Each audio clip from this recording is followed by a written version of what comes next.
Boa noite. Boa noite. É uma alegria estar aqui com os irmãos. Agradeço o privilégio que Deus me deu de estar aqui. É uma honra para mim, para a minha família. Como o pastor Eduardo bem disse, sou formado no nosso seminário, juntamente com a minha esposa, logo um ano depois. Sou casado, tenho 3 lindos filhos. Estive por 8 anos servindo a Deus na Igreja Batista em Buias, região Zona Sul de São Paulo. E hoje estamos atuando principalmente em 2 frentes. A primeira e a principal do nosso foco de trabalho é a revitalização da Igreja Batista Regular Palmares, onde o pastor João Coelho estava cuidando, mas devido à sua saúde, ele teve que entregar o ministério. Estamos lá com um trabalho de revitalização desse local. E também, acho que eu falei tão alto que o pessoal mudou. E também estamos trabalhando... Já entendi, vou falar mais baixo. Som. Bom. E também estamos trabalhando com o Ministério de Capelania Escolar na região de São Paulo. Minha esposa está trabalhando no Colégio Batista Mirna e eu estou atuando como capelão daquele colégio, dando aconselhamentos à equipe da escola, também os pais dos alunos, e estamos tentando adentrar agora no Ministério de Capelania com a Polícia Militar em São Paulo. Que os irmãos possam estar orando para esses campos que temos entrado. Deus tem aberto muitas portas para nós e estamos alegres em poder estar servindo ao nosso Deus. Irmãos, convido-os a estarem abrindo suas Bíblias para o Evangelho de João. João capítulo 9.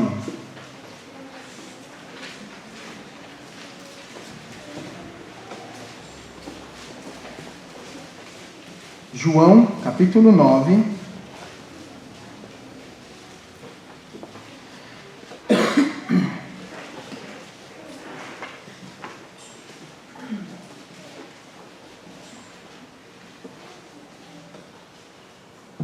Estaremos lendo os primeiros 12 versículos. João, capítulo 9, do 1 ao 12.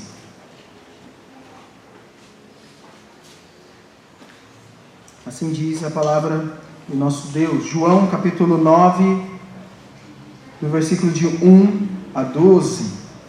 Caminhando Jesus, viu um homem cego de nascença. E os seus discípulos perguntaram: Mestre, quem pecou, este ou seus pais, para que nascesse cego? Respondeu Jesus: Nem ele pecou, nem seus pais, mas foi para que se manifestassem nele as obras de Deus. É necessário que façamos as obras daquele que me enviou. Enquanto é dia, a noite vem, quando ninguém pode trabalhar. Enquanto estou no mundo, sou a luz do mundo. Dito isso, cuspiu na terra, e tendo feito lodo com a saliva, aplicou-o aos olhos do cego, dizendo-lhe: Vai, lava-te no tanque de Siloé, que quer dizer enviado. Ele foi, lavou-se e voltou vendo. Então, os vizinhos e os que dantes o conheciam de vista, como mendigo, perguntavam: Não é esse o que estava assentado pedindo esmola? Uns diziam: É ele. Outros: Não, mas parece com ele. Ele mesmo, porém, dizia: Sou eu.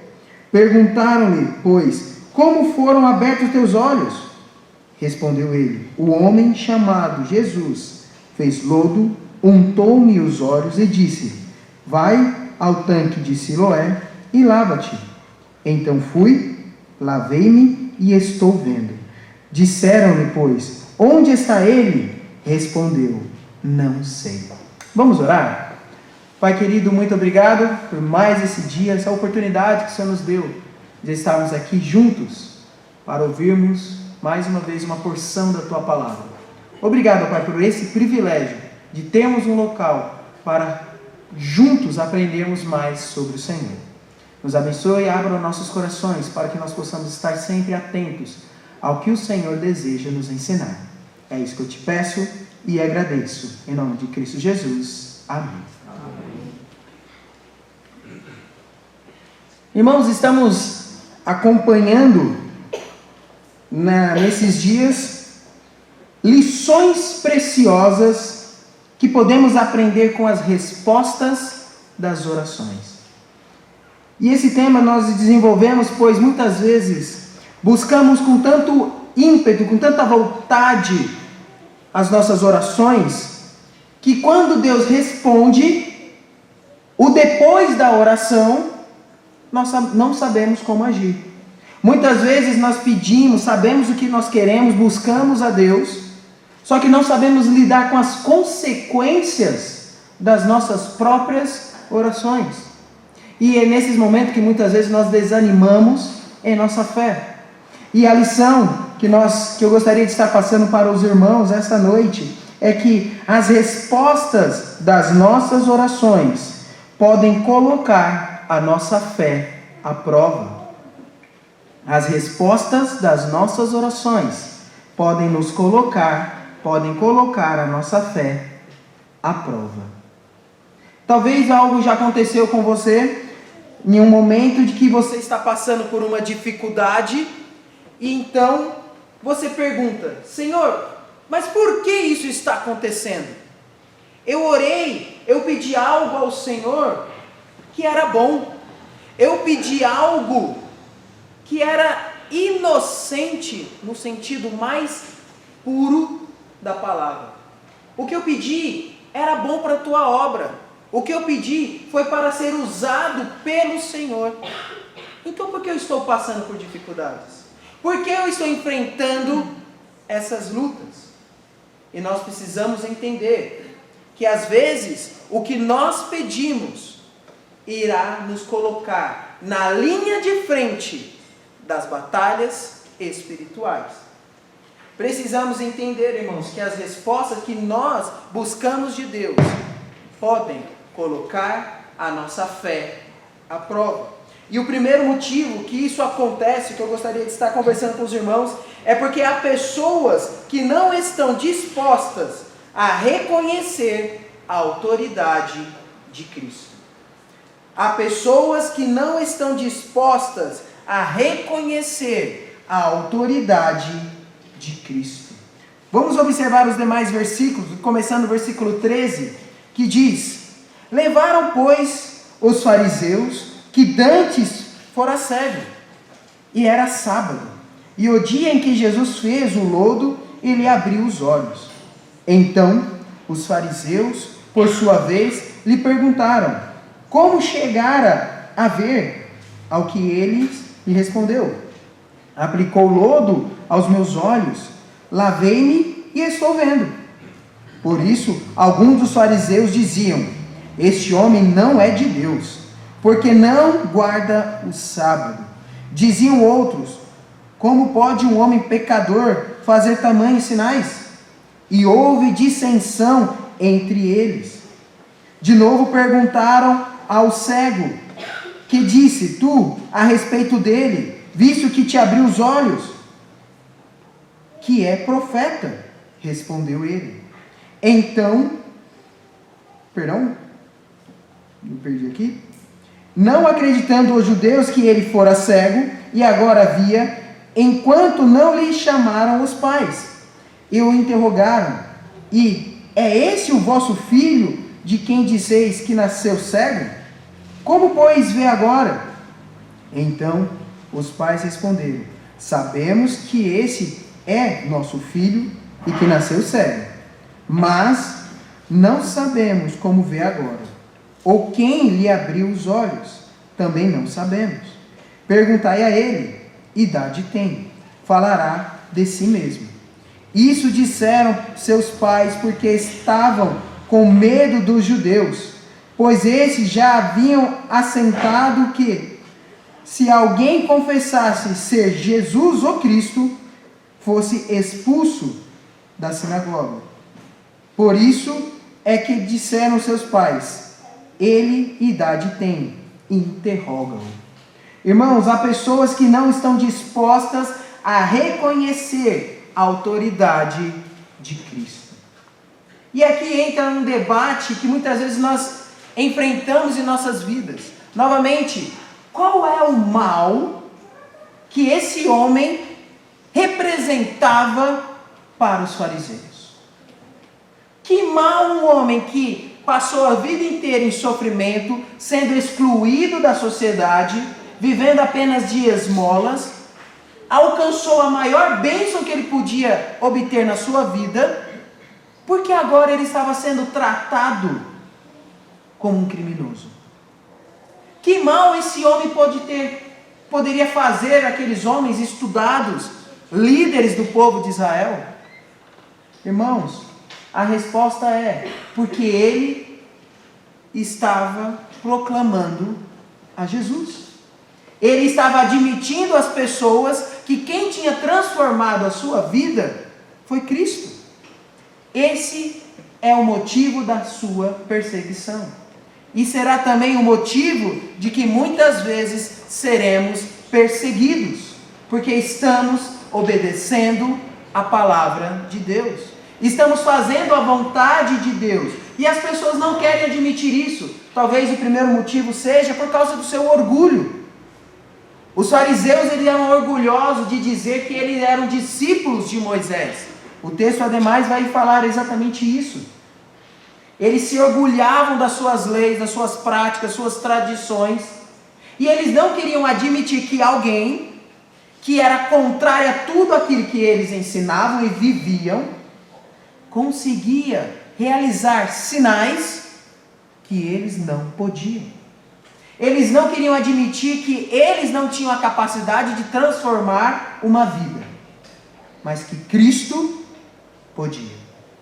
Então isso enfurecia eles, isso trazia um rancor, atacava diretamente no orgulho daqueles homens. E é por isso que eles não queriam reconhecer a Jesus. Porque se eles reconhecessem que Jesus era o Cristo, eles tinham que estar em público e admitir: olha, tudo que eu ensinei, tudo que eu falei, tudo que eu mandei vocês fazerem, estava errado. Toda a glória que vocês me dão por ser um mestre da lei é inútil. Porque o verdadeiro mestre e salvador é Jesus. Então eles não estavam dispostos a abrir mão. Eles não estavam dispostos a colocar-se nessa posição de humilhação. E é exatamente isso que acontece nos nossos dias.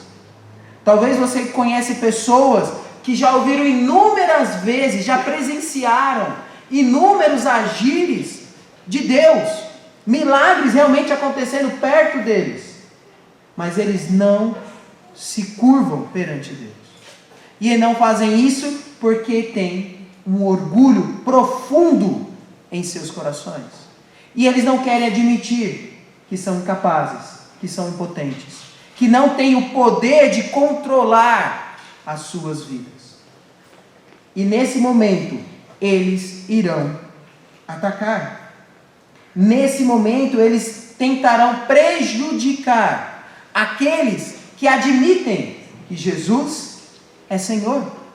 Eu lembro das histórias que o meu pai contava quando ele era do Nordeste, morava lá, e ele falava que quando ele ia para o caminho da roça trabalhar na casa de farinha, eles tinham que passar por uma casa de uma senhora. A casa com os vidros da casa todo quebrado. E quem instruía as crianças a atacar pedras naquela casa era o padre. Porque ele falava: olha, aquela mulher é uma desviada. Ela virou crente.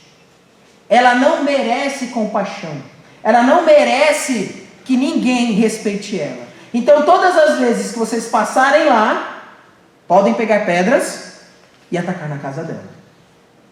E isso ficou marcado na memória do meu pai por muitos anos.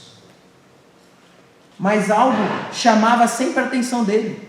Porque mesmo essa mulher sendo atacada, ela nunca revidava. ela era gentil, ela era carinhosa, ela era amorosa. Quando alguém necessitava de ajuda, ela estava ali presente.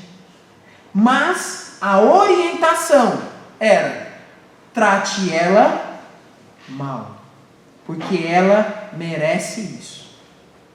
Irmãos, muitas vezes as pessoas vão agir de maneira perversa com aqueles que querem servir a Deus, porque eles não querem se submeter a Cristo.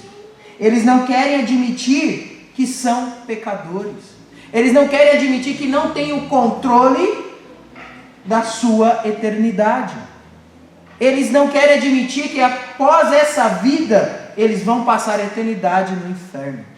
Por isso eles lutam com todas as forças aqui para tentar se enganar que eles têm o poder, que têm o controle das situações. Mas eles estão fazendo isso exatamente por orgulho, porque eles não querem se submeter a Cristo. Aí vai também um exemplo para as nossas vidas. Será que nós, como crentes, também muitas vezes não lutamos para admitir o poder e o controle absoluto de Cristo em nossas vidas? Muitas vezes nós relutamos com a vontade de Deus. Muitas vezes lutamos porque não queremos aceitar o que estamos passando. Novamente, as nossas orações em nossa mente são para o bem. Senhor, eu quero fazer a tua vontade, eu quero te servir. Mas nesse momento, você está sendo atacado. E a sua primeira reação é questionar a Deus. Senhor, por quê? Não faz sentido. Eu sei que aquele homem é um pecador, eu sei que ele não tem temor de Deus, mas então por que o Senhor não castiga ele e me deixa em paz? Por que o Senhor não mostra o seu poder para ele e deixa eu servir o Senhor normalmente, tranquilo? Essa é a nossa reação. Mas, irmãos, nós temos que entender que além do orgulho, muitas vezes as pessoas não admitem a autoridade de Cristo por medo. E aqui está o exemplo dos próprios pais desse homem. Quando nós lemos os versículos, começando do versículo 18, quando fala que os fariseus não acreditavam que aquele homem verdadeiramente era um cego de nascença, então eles falaram: vamos tirar a prova. Chame os pais. Eles vão falar a verdade.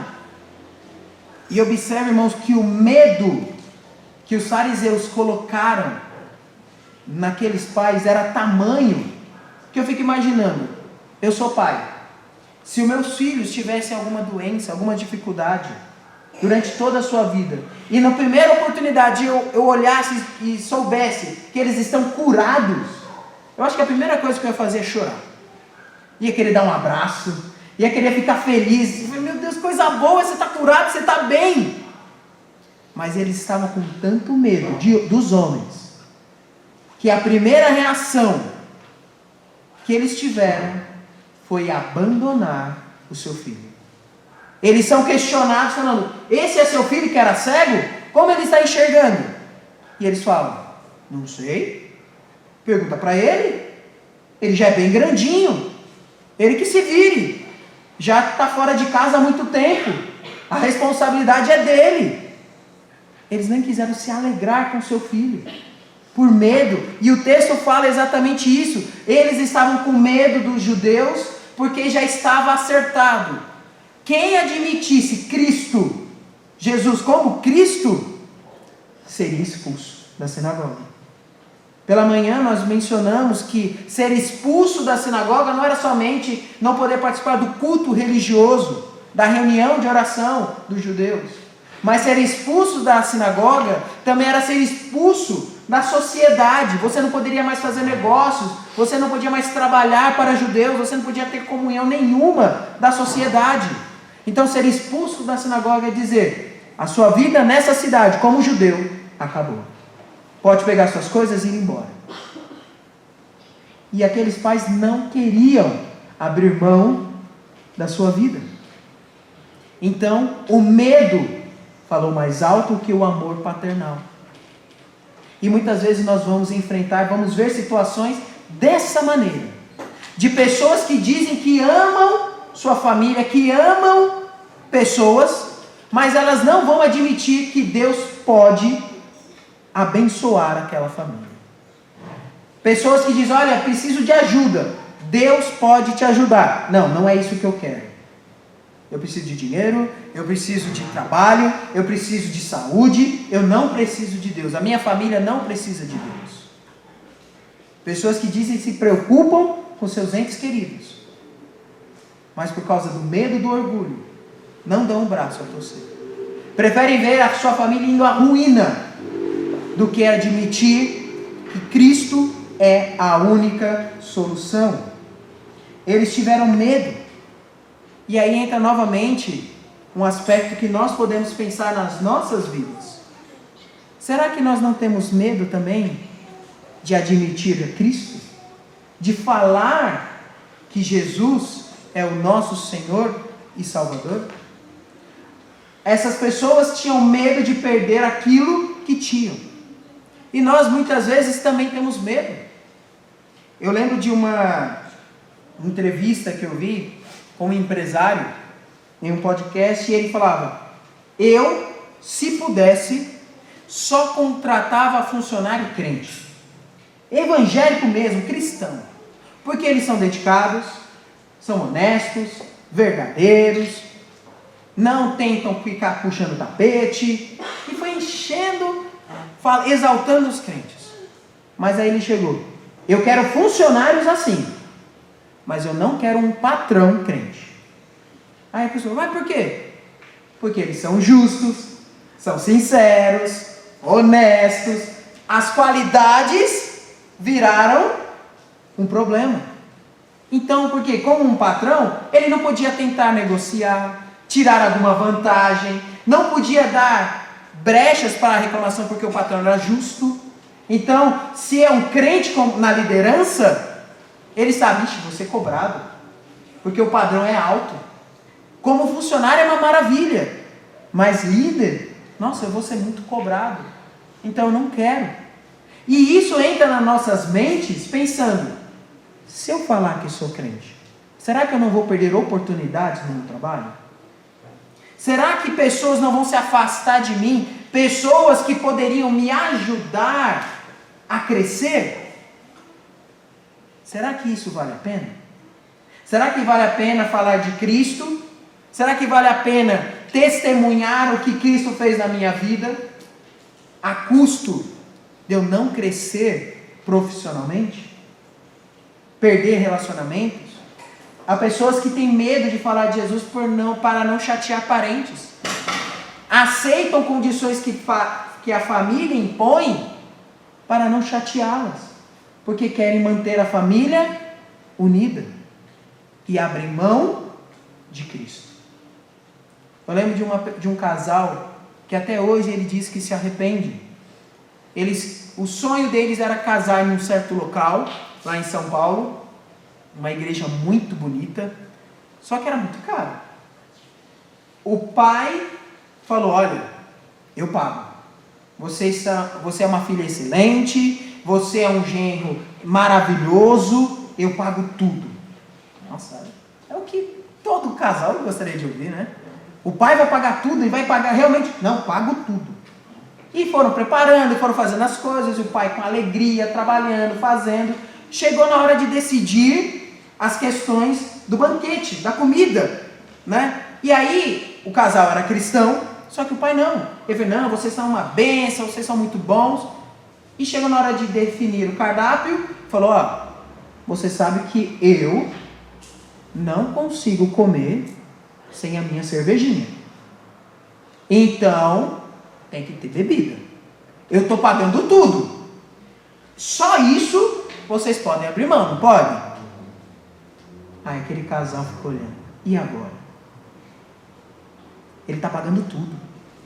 O meu sonho, meu pai está realizando. O meu sonho da minha esposa, meu sogro está realizando. Eu vou falar que não? E foi exatamente isso que aconteceu. Ele falou: pode, pai, não tem problema. Até hoje, eles já tem mais de 15 anos de casado. Ele fala: A única coisa que eu me arrependo foi naquele dia ter dito não.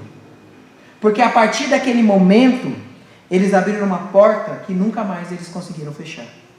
Quando eles convidam a família para ir na sua casa, o que eles levam? Bebidas. Então, no ambiente que é deles, na casa deles, eles não conseguem mais falar, não pode. Ué, mas por que não pode? Quando o pai está pagando, pode, né? Aí agora não pode mais. Quando vocês são beneficiados, tudo bem. E eles estão convivendo com isso há 15 anos. Eu falei, pastor, como eu me arrependo de não ter me imposto. Irmãos, isso acontece em inúmeras áreas das nossas vidas. Áreas grandes, como questões pequenas. Às vezes um simples gesto. Às vezes uma decisão que parecia inocente. Olha, eu estou ocupado numa reunião, se alguém me ligar, fala que eu não estou. O chefe mandou. Alguém liga, cadê o seu chefe? Não está. Uma mentirinha. Estou novo de casa, não posso perder esse emprego. A minha família necessita disso. Uma porta que abrimos, que depois nunca mais fechamos. Nós também, como crentes, muitas vezes não admitimos Cristo por medo. Não queremos confiar totalmente em Cristo. E por medo, cedemos às pressões. Os pais desse homem cederam ao medo. Abandonaram seu próprio filho para não admitir Cristo, Jesus, o curou. Irmãos, nós precisamos tomar muito cuidado.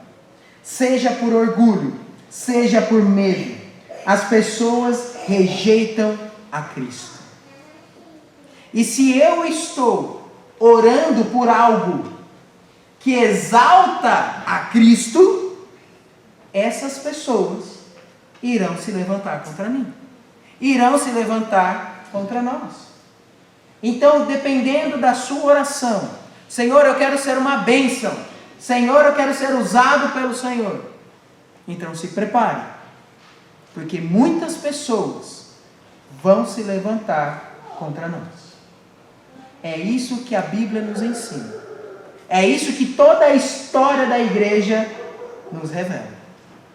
Se eu quero fazer a vontade de Deus, este mundo é nosso inimigo. Então, Senhor, por que eu estou sofrendo? Por que a minha oração, a resposta dela é dor? Por causa que há pessoas que não querem admitir a autoridade de Cristo. Mas há um segundo motivo também, porque as respostas das nossas orações podem colocar a nossa fé à prova. E o segundo motivo é porque há pessoas que Deus já tem trabalhado em suas vidas. E a forma que lidamos com as lutas pode ser o fator determinante para elas tomarem uma decisão. Há pessoas que Deus já tem trabalhado em suas vidas.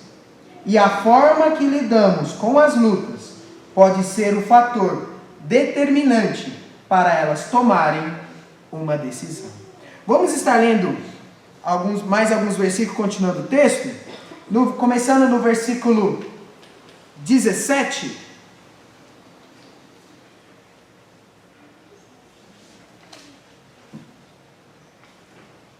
Versículo 17. Depois pularemos para o versículo 24. E diz assim: de novo perguntaram ao cego: que dizes tu a respeito dele, visto que ele abriu os olhos? Que é profeta, respondeu ele. Versículo 24 diz: e chamaram pela segunda vez o homem que fora cego, e lhe disseram: dá glória a Deus, nós sabemos que esse homem é pecador. Ele retrucou: se é pecador, não sei. Uma coisa sei, eu era cego, e agora vejo. Perguntaram-lhe, pois, que te fez ele? Como te abriu os olhos? E ele lhes respondeu, já vou-lo disse, e não atentastes? Por que quereis ouvir outra vez? Porventura quereis vós também tornar-vos seus discípulos? Então o injuriaram e lhes disseram, discípulo dele és tu, mas nós somos discípulos de Moisés. Sabemos que Deus falou a Moisés, mas a este nem sabemos de onde é. Respondeu-lhe o homem, nisto é de estranhar, que vós não sabeis de onde ele é. Contudo, me abriu os olhos. Sabemos que Deus não atende a pecadores, mas, pelo contrário, se alguém teme a Deus e pratica a sua vontade, a esse atende. Desde que há mundo, jamais se ouviu que alguém tenha aberto os olhos de um cego de nascença. Se este homem não fosse de Deus, nada poderia ter feito. Irmãos, a forma que agimos, a forma que lidamos com as lutas, pode ser o fator determinante para pessoas tomarem uma decisão a Cristo. Observe que quando aquele homem surge, no versículo que nós já lemos, já começou um burburinho entre os fariseus. E eles falaram, olha, esse homem é pecador. Mas outros fariseus já falavam, mas como ele pôde abrir os olhos dele? É um sinal que nós não podemos negar. E de repente surge esse homem, esse cego. Vamos lembrar que quando uma pessoa era deficiente, tinha necessidades, era um cego, um doente, ele já era expulso da cidade. Ele era colocado de lado. Então imagine um homem que nunca teve o privilégio de estudar, de estar na sinagoga ouvindo a palavra de Deus. Ele tem a ousadia de enfrentar os mais estudiosos da lei. E eles falam, você está errado. Eu falei, olha, se eu estou errado, eu não sei. Mas eu era cego e ele me fez ver. Deus não atende pecadores. Vocês estão dizendo que eles são pecadores, que ele é pecador. Mas o que ele vive, o que ele faz, demonstra que é de Deus. Mas como pode um homem que nunca estudou ter a ousadia de querer enfrentar as pessoas mais poderosas do povo de Israel? Isso acontece quando nós confiamos naquele que nos salvou. Deus nos dá ousadia para agir. Deus nos dá coragem para enfrentar as dificuldades. Temos que mostrar o que Cristo fez por nós. Aquele homem nunca estudou. Aquele homem nunca teve a oportunidade de aprender. E ele disse o que Deus fez por ele. Isso deve nos ser uma lição para nunca podermos usar como desculpa. Eu não sei fazer.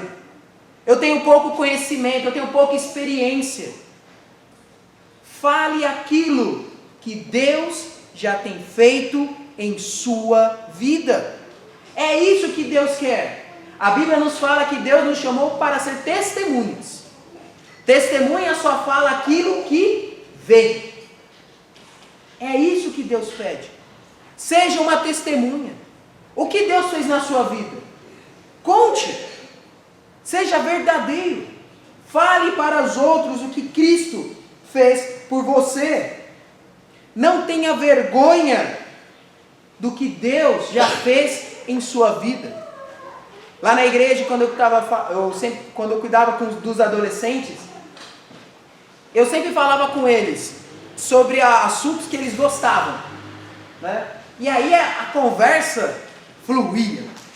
Falava de desenho, falava de filme, falava de esporte. E eles conseguiam falar por horas e horas e horas. Por quê? É um assunto que eles gostam, que eles têm interesse. Nós também, quando temos um assunto que gostamos, conseguimos conversar por horas e horas e horas. Mas às vezes é difícil introduzir Cristo em uma conversa. Como é difícil encaixar Deus em uma conversa. Por que será que é tão difícil? Se é um assunto que nós gostamos, paralelo, é facinho entrar no assunto. Mas quando é Jesus, se torna tão difícil. Defender Jesus é difícil. Irmãos, aqui esse homem demonstrou uma facilidade tão grande. E nós muitas vezes não conseguimos. Posso passar horas falando de algum assunto. Mas quando se trata de conversar sobre a Bíblia, 10 minutinhos já está bom. 15 minutinhos é o suficiente. Não conseguimos desenvolver horas de conversa sobre Deus. Aquele que nos ama, aquele que nos salvou. Precisamos ter essa alegria de falar sobre Cristo. Mesmo que nós não possamos ver os frutos daquilo que estamos fazendo. Mas aquele homem já plantou sementes que poderão ser colhidas no futuro. Por que eu estou dizendo isso? No livro de João, menciona alguns homens que eram fariseus, que eram do Sinédrio, que seguiam a Cristo de longe.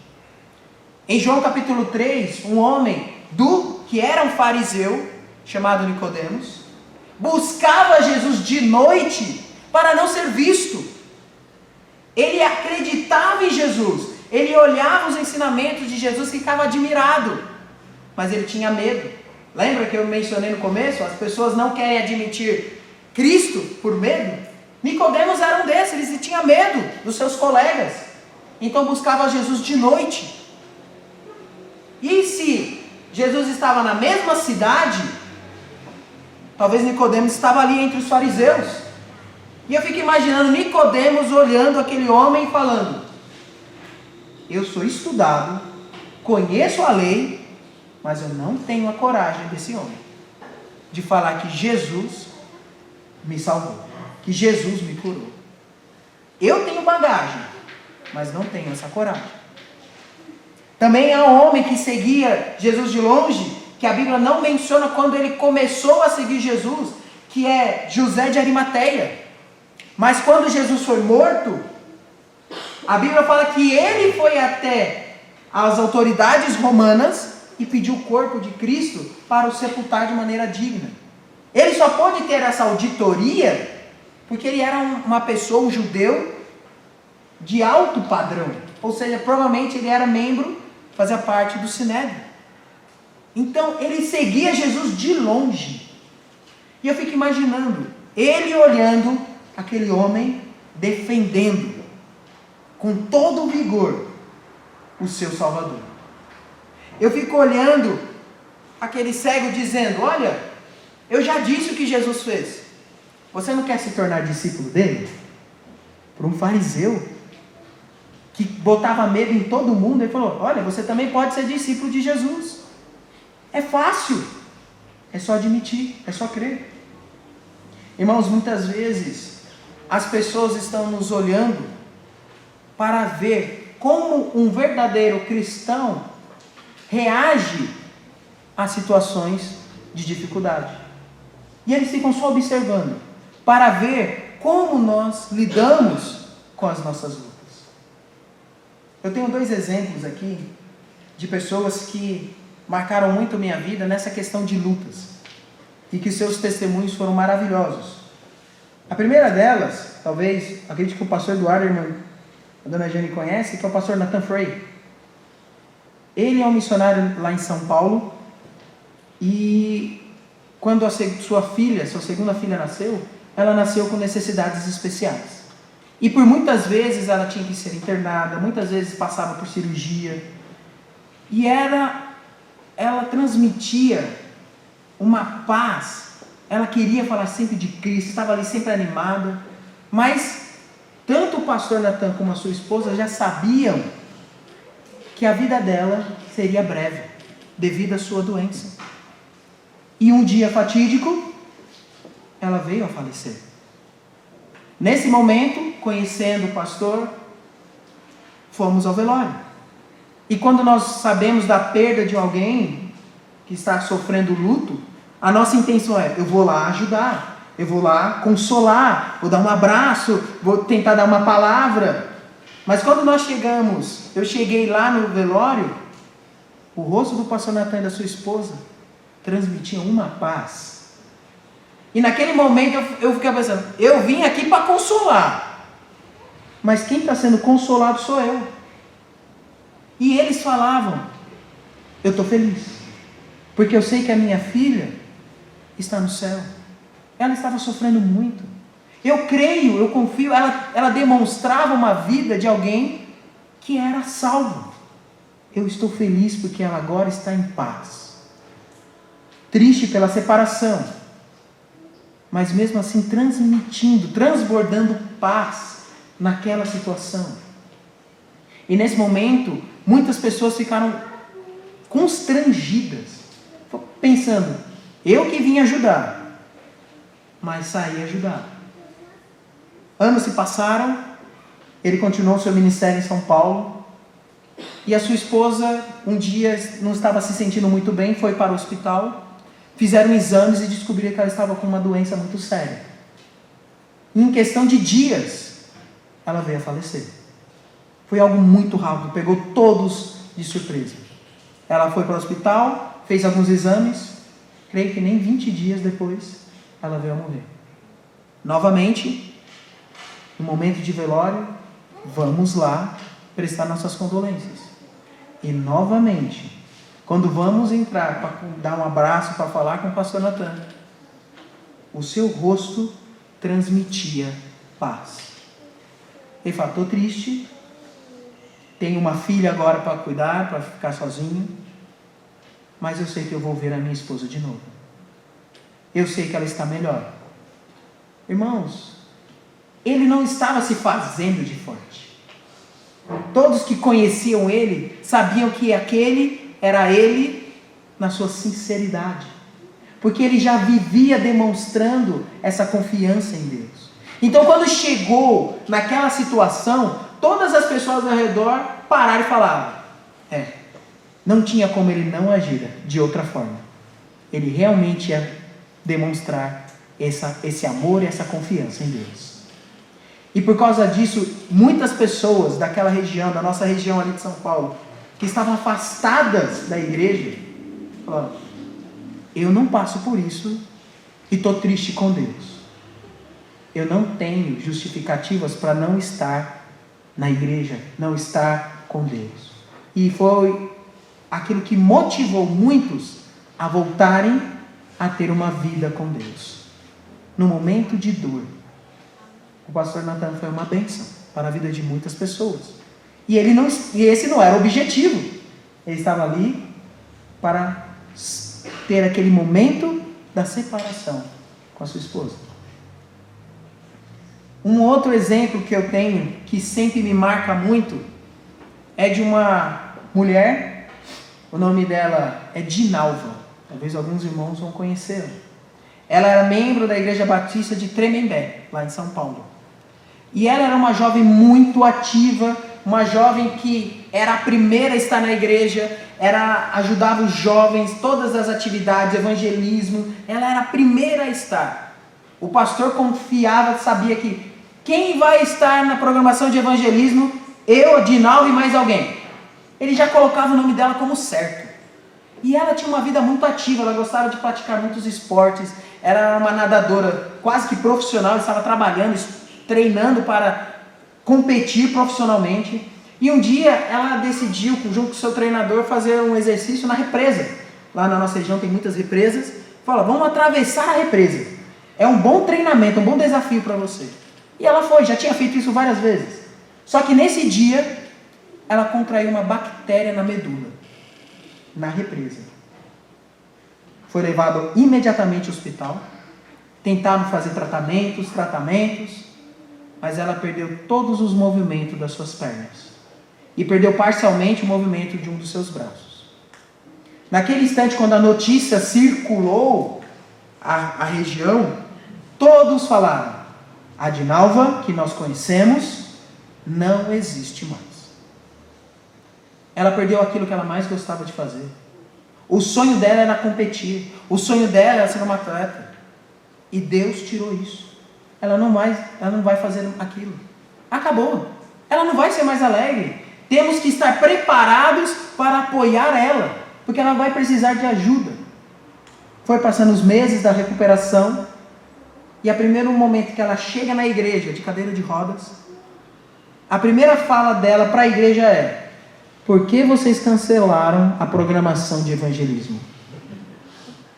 Estava programado faz quase 1 ano. E por que vocês cancelaram? Vamos trabalhar. Vamos falar de Cristo. Ela não se importava com aquela situação.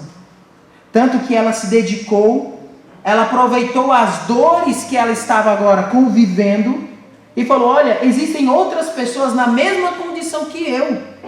E essas pessoas precisam de Cristo.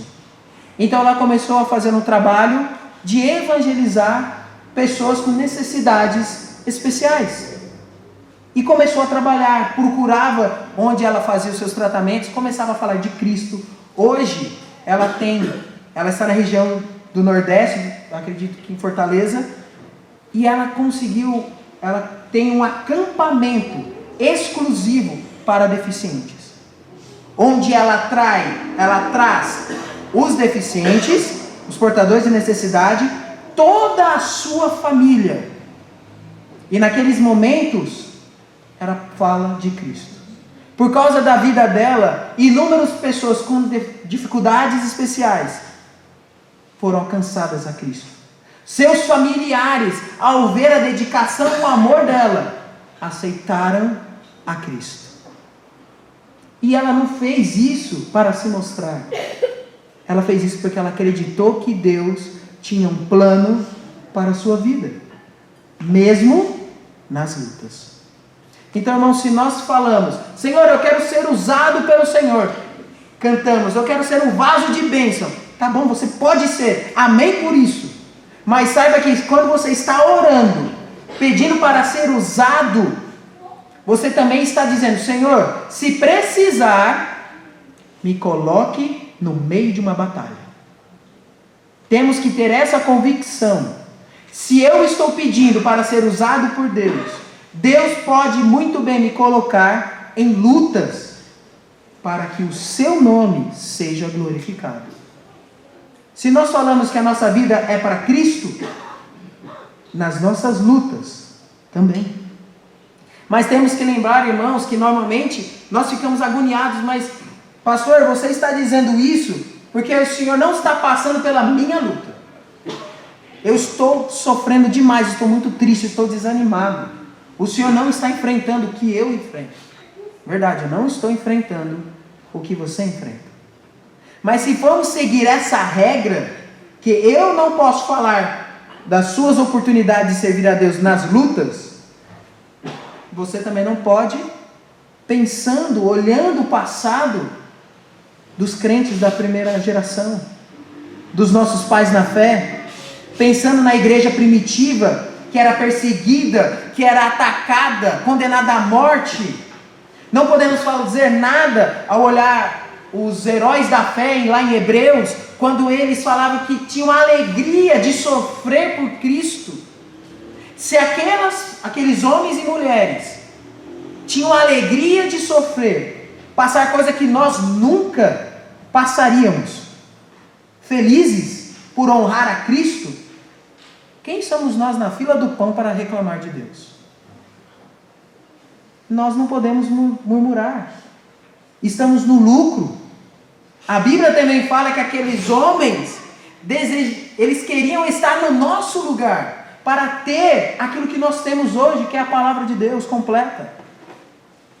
Eu fico imaginando o que eu faria na situação daqueles homens, daquelas mulheres.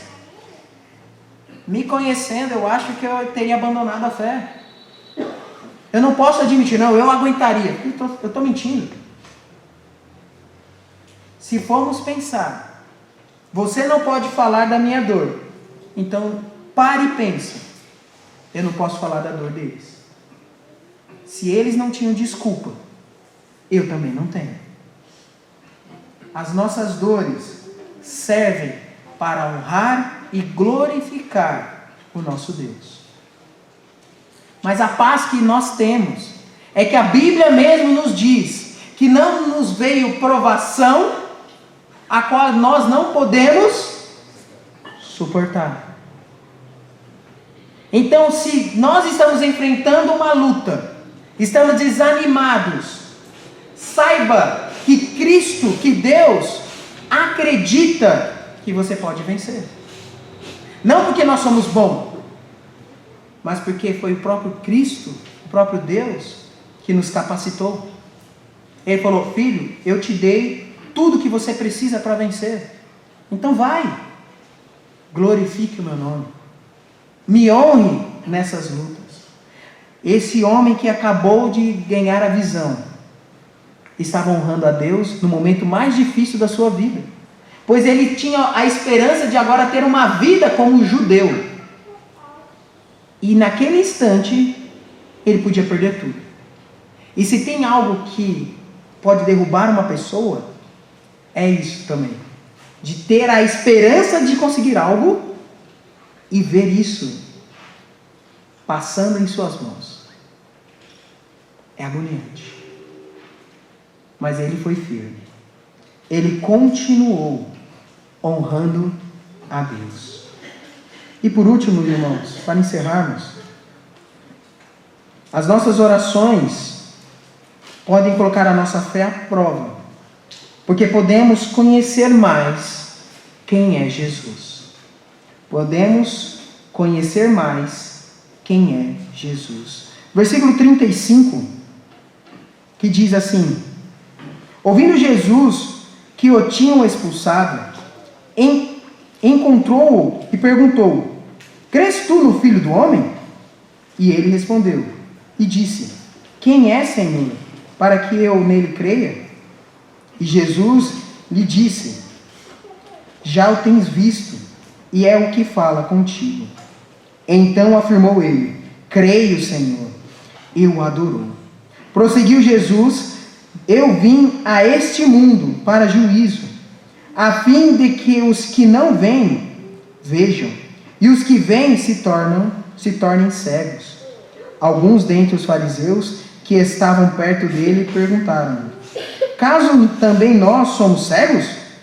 Respondeu-lhe Jesus: se fosseis cegos, não tereis pecado algum, mas, porque agora disseis, nós vemos, subsiste o vosso pecado. Muitas vezes passamos por lutas. A resposta das nossas orações nos colocam em lutas, para que nós possamos conhecer mais quem é Jesus. O texto mostra aqui que aquele homem foi expulso.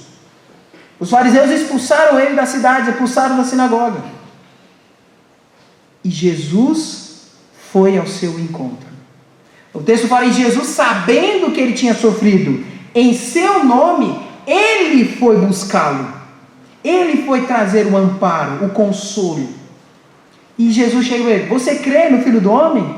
E ele pergunta: Senhor, eu não sei quem ele é. E nessa hora eu fico me perguntando, ele debateu com o fariseu, defendeu Jesus com unhas e dentes, e nem conhecia Jesus direito. Mas ele sabia novamente o que Jesus tinha feito na sua vida. Isso foi o suficiente. Então Jesus se apresenta a ele e fala: sou eu. E no mesmo instante ele professa: Senhor, eu creio em ti. E o adorou. Irmãos, quanto mais nós passamos por luta, nós buscamos a Deus, quanto mais nós conhecemos a Deus, mais confiança nós vamos ter nele, mais alegria, mesmo em meio à dor, teremos de adorá-lo. O texto bem claro que fala que no mesmo instante que ele reconhece Jesus, ele conhece Jesus, ele fala: Senhor, eu creio em ti. E começou a louvá-lo, começou a adorá-lo. No momento mais difícil da sua vida, ele o louvou. O mundo nunca vai entender como nós podemos ser felizes, mesmo em meio a lutas. Isso não é desse mundo. Isso é algo que somente o nosso Deus nos concede. Podermos ser alegres, felizes nele, mesmo em dificuldades. O pastor Filomilson bem explicou essa manhã exatamente esse ponto, da alegria diferente que os crentes podem ter. Irmãos, quando mais eu conheço a Cristo, mais eu vou estar próximo dele, mais eu vou conhecê-lo, mais a minha fé será fortificada. Nessa manhã eu dei o exemplo que o nosso cérebro é condicionado a procurar padrões. Eu dei o exemplo que quando meu pai, quando eu era mais jovem, comprou um carro, eu achava que meu pai era o único dono daquele carro. Não existia outro carro no bairro, somente o do meu pai. Tinha uma Paraty bonita, azul. Era o único carro. Foi passando o tempo, descobri que o meu vizinho tinha um carro, a Paraty azul. O dono da rua, um rapaz da rua de baixo, tinha uma Paraty azul. E por que isso acontece? Em todo lugar a gente vê o carro que a gente agora é nosso, ou de alguém que a gente conhece. Por quê? É comum para nós. É familiar. Então a nossa mente agora está condicionada a reconhecê-lo. Ele sempre esteve lá, mas nós é que não víamos. Quanto mais próximo de Deus, mais eu verei em minha vida.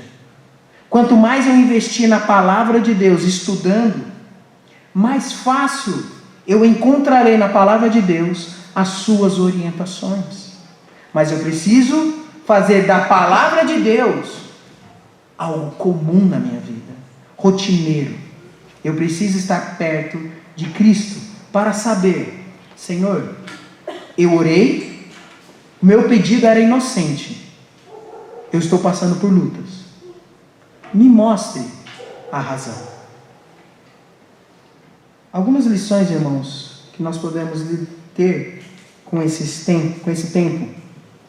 A primeira lição que nós podemos tirar desse texto: bons pedidos podem trazer provações. Temos que ter plena consciência disso. Se eu quero ser usado por Deus, iremos enfrentar provações. Iremos ser atacados pelo inimigo. A segunda lição: a forma que nós agimos em tempos difíceis é um testemunho poderoso para as pessoas que estão à nossa volta. E a última lição: conhecer mais a Cristo nos traz alívio e conforto, mesmo em meio às piores provações.